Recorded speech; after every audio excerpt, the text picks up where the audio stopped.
Gandang gabi mga ka-TJ friend. Yan.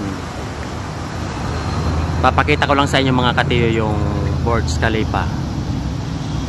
Yun siya. Yun.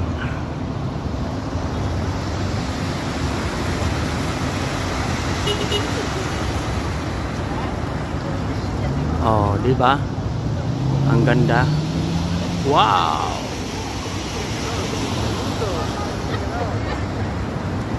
So, napakaganda rin ng view dito sa labas niya. Yan. Iikot tayo mga ka-TJ friend. Talagang Paskong Pasko na. Yun. Daming ilaw oh. Yan yung mga kaharap niyang building. Yan, naglalakihang mga building sa tapat ng Burj Khalifa.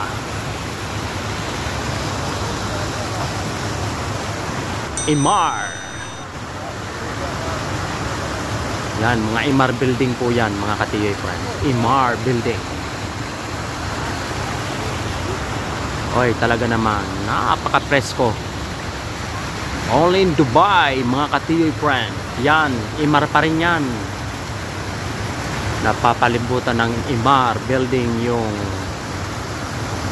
Burj Khalifa. Yun, the address.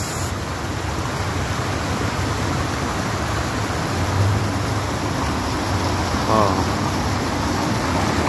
Yun ang ganda ng pulso mga ka-TJ yun. Yo.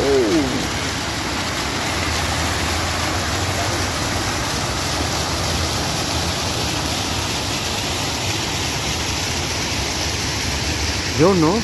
Wow.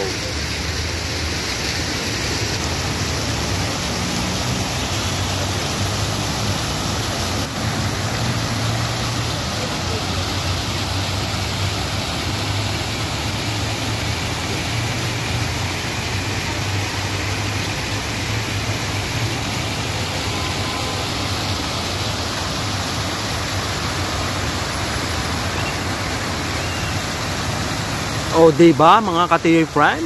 Super ganda. Wow. Yo, no, mga ka-TJ yo, dito naman tayo. Ay, biglang nasulpot lang oh. Oh. Ganda naman yan. Wow. Yun. So dito pa rin yan sa tapat ng Burj Khalifa mga ka-TJ friend. Yun.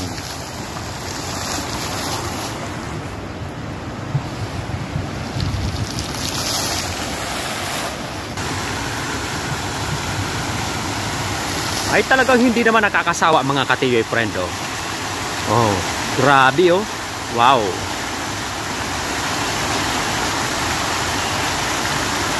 Talagang hindi ka magsasawa pag nandito ka. Siguradong mapapalabas mo yung cellphone para mag-video ka at mag-picture-picture. Ay aba naman. Talagang napakaganda ng view dito. Dito lang talaga yan sa harap ng Burj Khalifa mga ka-TJ friend. Oh, yan oh ha oh.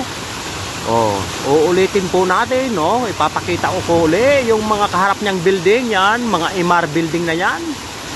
Mga naglalakihang Emaar building. Sa harap po yan ng Burj Khalifa mga ka-TJ. Yan. Ay talaga namang napakaganda. Napakaganda ng view. Yan. So, may mga kahoy din siya dito. Yan. Habang yung Burj Khalifa ay nandun. Yun.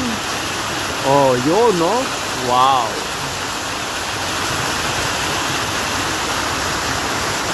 Yun. Habang pataas ng pataas din yung tilamsik ng tubig. Oh, diba? Only in Dubai, mga ka-TJ friend.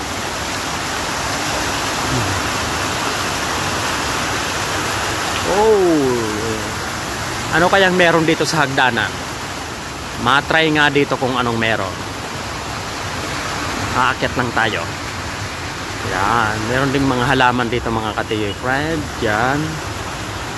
Paakyat yan sa Burj Khalifa. Yan, yan. Oh, nakikita ko ng dulo.